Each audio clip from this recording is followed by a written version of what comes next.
नमस्कार, मैं हूं सोनू और आप देख रहे हैं मीडिया दर्शन अखबार का यूट्यूब चैनल। आप देख सकते हैं कि बहुजन समाज पार्टी के द्वारा यहां पर एक दिवसीय धरना प्रदर्शन दिया गया है और मैं दिखाने का प्रयास करूंगा कि देख सकते हैं कि सासाराम के कलेक्ट्रेट गेट के सामने यह धरना दिया गया है और यह धरना रैली में तब्दील हो गया है। यहाँ पर हजारों कार्यकर्ता बहुजन समाज पार्टी के पहुंचे हुए हैं और मैं दिखाने का प्रयास कर रहा हूँ कि देख सकते हैं जो ये धरना है बिल्कुल रैली में तब्दील हो चुका हुआ है और यहाँ पर तमाम जो बहुजन समाज पार्टी के कार्यकर्ता है यहाँ पर अपनी मांगों के लिए पहुंचे हुए हैं। साफ तौर पे जो कार्यकर्ता हैं इन लोगों का कहना है कि केंद्र सरकार और राज्य सरकार के द्वारा हम गरीबों को शोषण किया जा रहा है, इसीलिए ये लोग अपनी मांगों के लिए धरना प्रदर्शन दिए हैं। आइए हम बात करते हैं बहुजन समाज पार्टी के कार्यकर्ताओं से।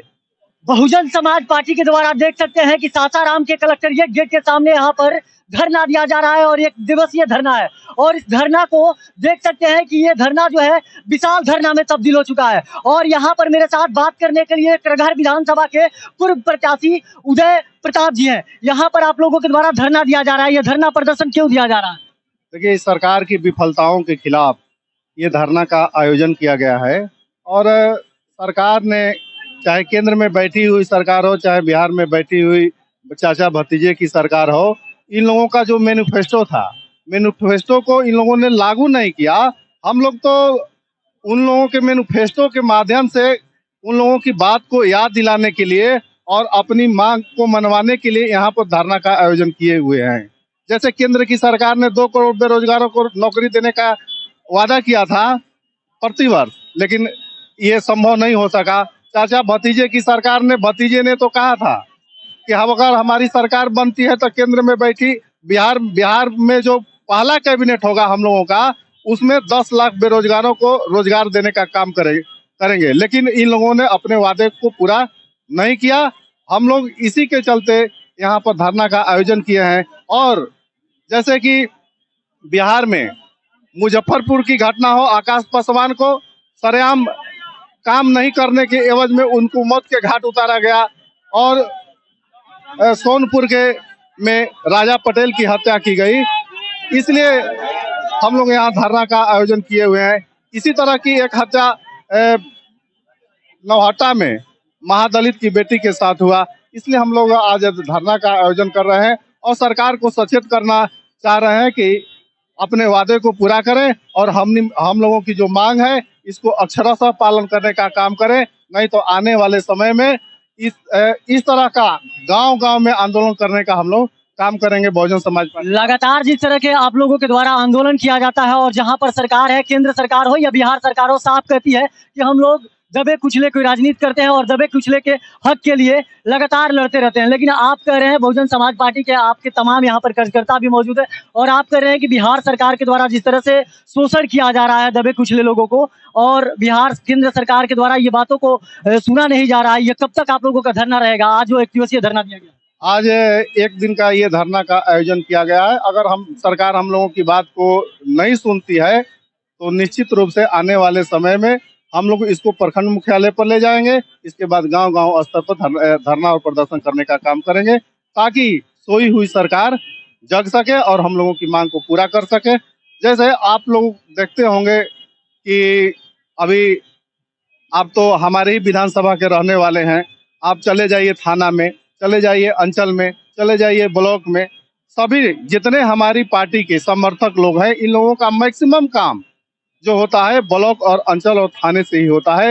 लेकिन यहाँ पर दलालों की कतार लगी हुई है, वहाँ पहुँचने के पहले ही दलाल लोग घेर लेते हैं और हम लोगों का काम नहीं हो पाता है। आप लोग 2024 लोकसभा चुनाव में अकेले लड़ेंगे या महागठबंधन की तरफ जाएंगे या बीजेपी की तरफ जाएंगे?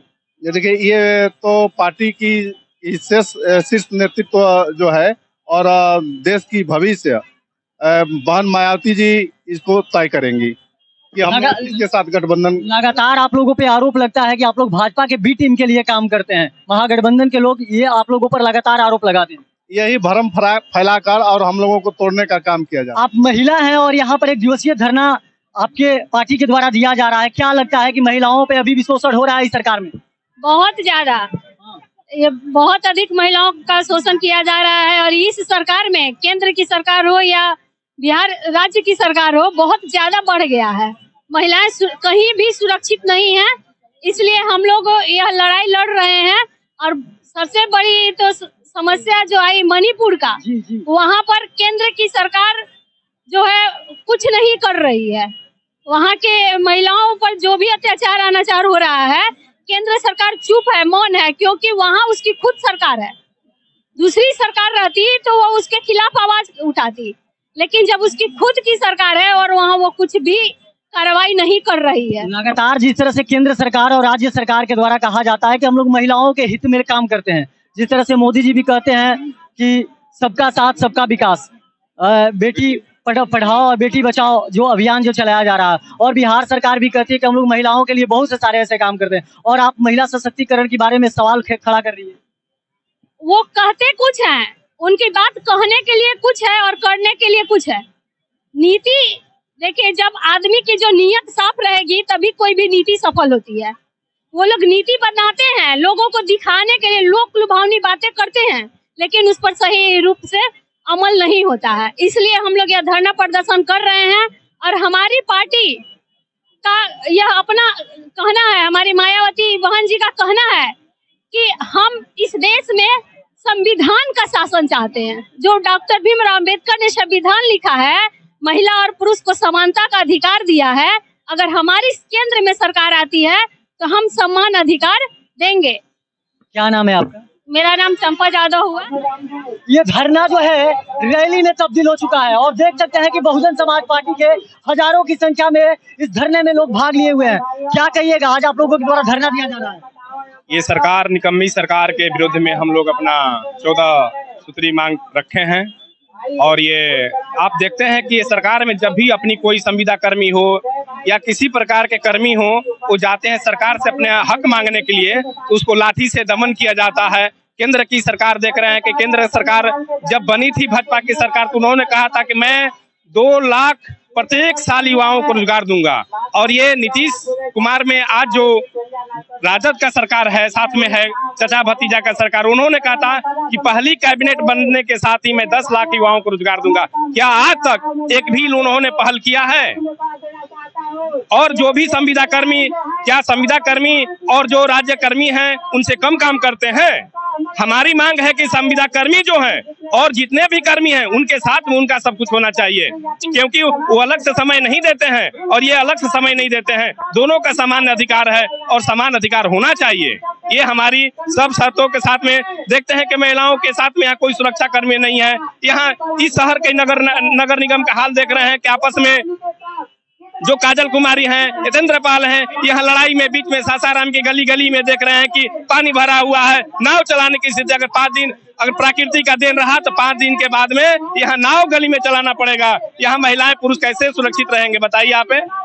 आपके पार्टी को वोट कटवा पार्टी कहा जाता है, इसलिए कि आपके पार्टी का कहीं कोई सरकार नहीं है, और लगातार जैसे कि महागठबंधन के लोग कहते हैं कि ये बी टीम के लिए लोग काम करते हैं भाजपा।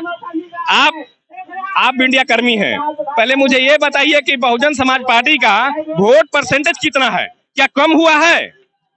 क्या कम हुआ है? बहुजन समाज पार्टी का कहीं भी देख लीजिए, कहीं से भी वोटिंग का कमी नहीं हुआ है।